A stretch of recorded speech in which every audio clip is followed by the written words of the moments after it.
জ্যোতি মালহোত্রা এই মুহূর্তে গোটা দেশ জুড়ে একটা আলোচনার নাম। 16ই মে তাকে গ্রেপ্তার করা হয়েছিল পাকিস্তানের চরবৃত্তির অভিযোগে এবং সেই জ্যোতি মালহোত্রা সম্পর্কে যত সময় গড়িয়েছে ততই কিন্তু একের পর এক চাঞ্চল্যকর তথ্য সামনে এসেছে। কমিশনের এক আধিকারিকের সঙ্গে যোগাযোগ ছিল জ্যোতির, জেরা ইতিমধ্যে সে স্বীকারও করে নিয়েছে জ্যোতি মালহোত্রা। পাশাপাশি কমিশনের ইফতার পার্টিতেও কিন্তু জ্যোতি যোগ দিয়েছিল, অর্থাৎ পাক কমিশনের যে ইফতার পার্টি সেখানে কিন্তু জ্যোতি যোগ দিয়েছিল, যেটা হরিয়ানা পুলিশের তরফ থেকে দাবি করা হচ্ছে। সেই ইফতার পার্টিতে শুধুমাত্র যে পাক আধিকারিকরা উপস্থিত ছিলেন এমনটা কিন্তু নয়, চীনেরও অনেক আধিকারিকও কিন্তু সেখানে উপস্থিত ছিলেন। এটাও আপনাদের আরও একবার স্মরণ করিয়ে দিতে চাই, জ্যোতি মালহোত্রা যে 8টি দেশে ভ্রমণ করে ফেলেছেন ইতিমধ্যে, তার মধ্যে কিন্তু তালিকাতে চীনও ছিল এবং সেখানে গিয়েও কিন্তু সে 5 স্টার হোটেলে একেবারে বিলাসবহুল জীবন কাটিয়েছিল।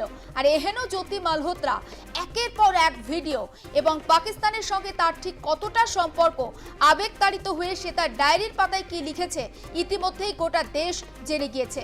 জ্যোতি মালহোত্রাকে লাগাতার জিজ্ঞাসাবাদ তদন্তকারী আধিকারিকদের এবং সেই জিজ্ঞাসাবাদের পর জ্যোতি মালহোত্রা কিছুটা স্বীকার করেছে। তবে জ্যোতি মালহোত্রা যে পুরো সব কথা স্বীকার করেছে এখনো পর্যন্ত স্পষ্ট করা হচ্ছে না তদন্তকারীদের তরফে, কিন্তু জ্যোতি মালহোত্রাকে আরও জিজ্ঞাসাবাদের প্রয়োজন রয়েছে তেমনটাও মনে করা হচ্ছে আধিকারিকদের তরফে।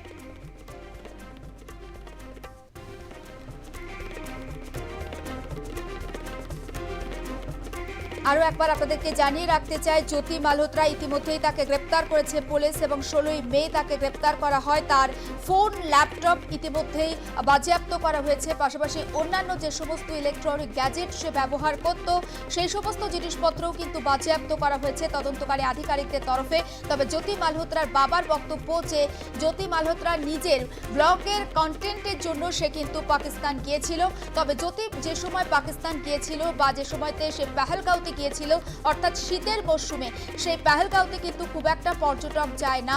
তাহলে সেই সময় জ্যোতি মালহোত্রা কেন পেহেলগাঁওতে গিয়েছিল সেই প্রশ্নটাও ভাবাচ্ছে তদন্তকারীদের। জ্যোতি মালহোত্রার সঙ্গে কিভাবে পাকিস্তানের উচ্চপদস্থ আধিকারিক, এমনকি পাঞ্জাব প্রদেশের মুখ্যমন্ত্রীরও এরকম একটা দহরম মহরম সম্পর্ক তৈরি হলো যে জ্যোতি মালহোত্রা এখানকার কোনো মুখ্যমন্ত্রী কিংবা কোনো সেলিব্রিটির সঙ্গে ছবি তুলতে ব্যর্থ, সেখানে ও পাকিস্তানে গিয়ে কিভাবে উচ্চপদস্থ আধিকারিকদের সঙ্গে এইভাবে ছবি তুললো সেটাও কিন্তু ভাবাচ্ছে তদন্তকারীদের। এমনকি যেটা সব থেকে চাঞ্চল্যকর তথ্য, মুরিদ খেতে গিয়ে নাকি সে জঙ্গিদের কাছ থেকে প্রশিক্ষণ নিয়ে এসেছিল সেটাও জানা গিয়েছে এবং সেটাই ভাবাচ্ছে তদন্তকারীদের। এই মুহূর্তে কর্নেল দীপ্তাংশু চৌধুরী রয়েছেন আমাদের সঙ্গে টেলিফোন লাইনে। কর্নেল চৌধুরী, জ্যোতি মালহোত্রা এই মুহূর্তে দেশের সব থেকে আলোচিত একটা নাম এবং পরতে পরতে রহস্য যত সময় যাচ্ছে, কিভাবে দেখছেন গোটা বিষয়টা? দেখুন, নিশ্চিতভাবে জ্যোতি মালহোত্রার মতন আরো কত জ্যোতি মালহোত্রা এরকম ভাবে ট্রেনিং পেয়েছে, তাদের প্রথমে খুঁজে বার করা, যাতে আরো কোনো নাশকতার ছক ভারতবর্ষের বিভিন্ন জায়গায় হচ্ছে, যে সাধারণ পর্যটক, আমাদের সাধারণ নাগরিক যারা ঘুরতে গেছিল পেহেলগাঁওয়ে, তাদের, আমি এটাকে অলওয়েজ বলি কোল্ড ব্লাডেড মার্ডার, এটা টেররিস্ট অ্যাক্ট তো নিশ্চিতভাবে, তার সঙ্গে কোল্ড ব্লাডেড মার্ডার, এবং তাদের হেল্প করেছে যেরকম এই জ্যোতি মালহোত্রা অথবা ওরফে জ্যোতি রানী, যারা পাকিস্তান এম্বাসি দানিশের সঙ্গে হাত মিলিয়ে ট্রেনিং নিয়েছে।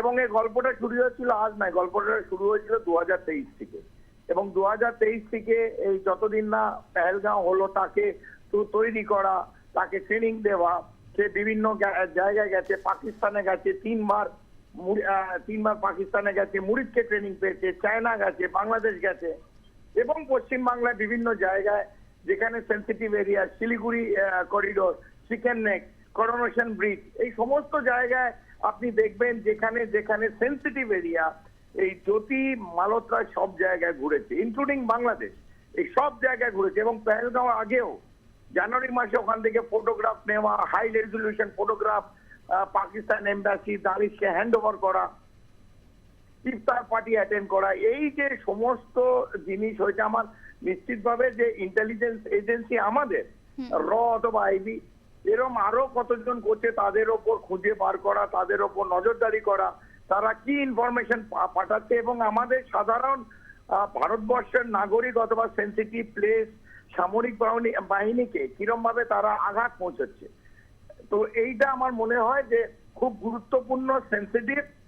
আর খুঁজে জ্যোতি তো ধরা হয়ে গেছে, আরো কত জ্যোতি আছে এবং পশ্চিমবাংলা, যেহেতু আমরা পশ্চিমবাংলা কথা বলছি, এটাও একটা হটবেড অফ আইএসআই হয়ে গেছে এখন। আইএসআই এর হটবেড বাংলাদেশ, যেহেতু পূর্বে আমাদের একটা স্ট্র্যাটেজিক্যালি অ্যান্ড ট্যাকটিক্যালি খুব ইম্পর্টেন্ট জায়গা হয়ে গেছে, তেমনি ভাবে পশ্চিমবাংলার ওপর আমার মনে হয় নজরদারি আরো বাড়ানো উচিত, রাজ্য কেন্দ্র দুজনেরই, এবং একে অপরকে দোষ না দিয়ে যাতে এরম লোক ধরা পড়ে আর আমাদের সেন্সিটিভ এরিয়া অথবা নাগরিকদের ক্ষতি না হয়, সেটা আমাদের দেখা উচিত।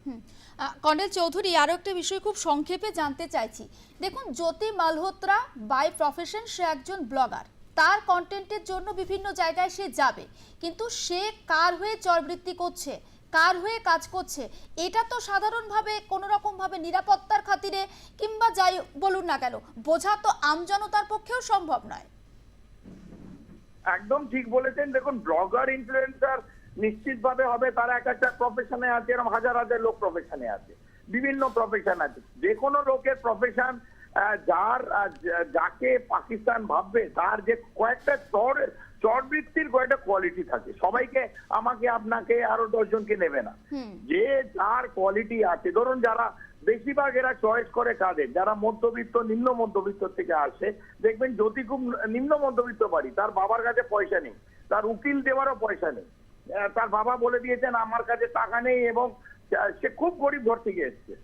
এরম লোক দেখে যে ইনফ্লুয়েন্সার, যার অ্যাম্বিশন, বিশাল অ্যাম্বিশন, যে টাকায় বিক্রি হয়, যার লোভ লালসা আছে, এই অনেকগুলো কোয়ালিটি থাকতে হবে, সেই কোয়ালিটিতে ওরা তুলে নেয়।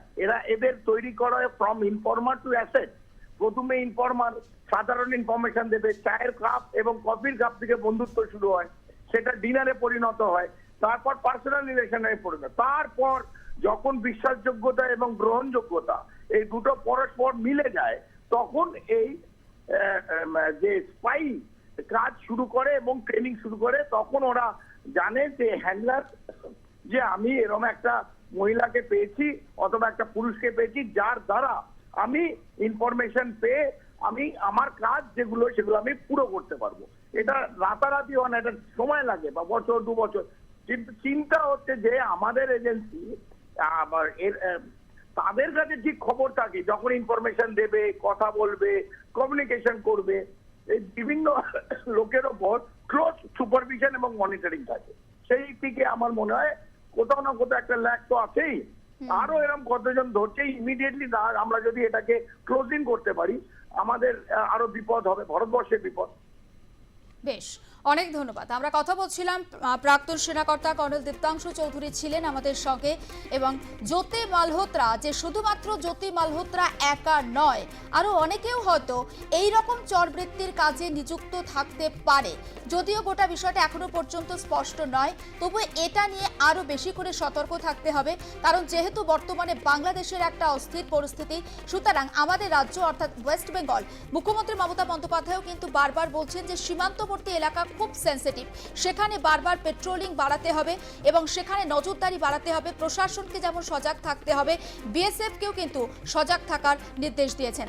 সবটা নিয়ে জ্যোতি মালহোত্রাকে ইতিমধ্যেই এখনো পর্যন্ত জেরা করার প্রয়োজন রয়েছে, তেমনটা জানাচ্ছেন তদন্তকারীরা। আর ঠিক নতুন নতুন কি তথ্য উঠে আসে জ্যোতি সম্পর্কে অবশ্যই নজর থাকবে।